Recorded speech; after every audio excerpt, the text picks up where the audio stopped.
来乡亲啊，继续来看，有一寡人骑车赛车，因为惊违规互开单，所以拢会上空上芳，把这个车牌号甲砸起来。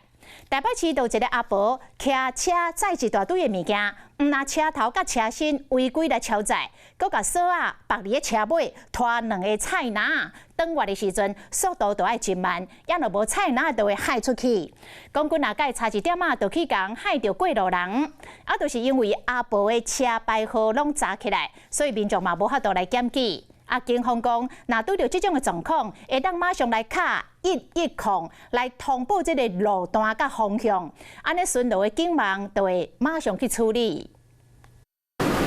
有人哪行哪用手机伫录的，就是停红灯超过停止线，这个骑车阿婆啊，伊拖两个菜篮，强要比车身较长啊，安尼骑过来看起来真危险。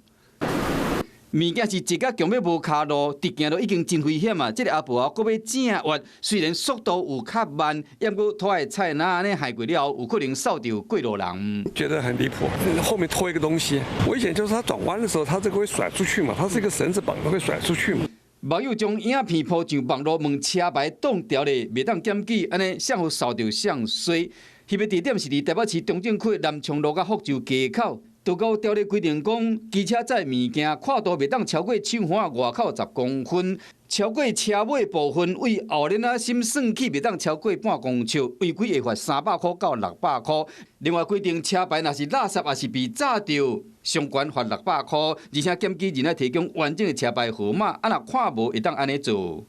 请立即拨打110报案专线，由警方到场来做处理。避免自行移置遮蔽号牌的物品来拍摄检举，以避免民众与违规驾驶发生纠纷。其实伫街路类似情形真接看到，像讲载驾驶桶挂伫后壁，安尼将这个车牌号码炸掉咧。不管是刁工的，还是无注意到，若是拄到警察，都可能会互开罚单。Hello， 我是林仙怡。想要抢先掌握最及时的新闻资讯吗？赶快订阅、按赞、开启小铃铛，锁定华视新闻 YouTube 频道。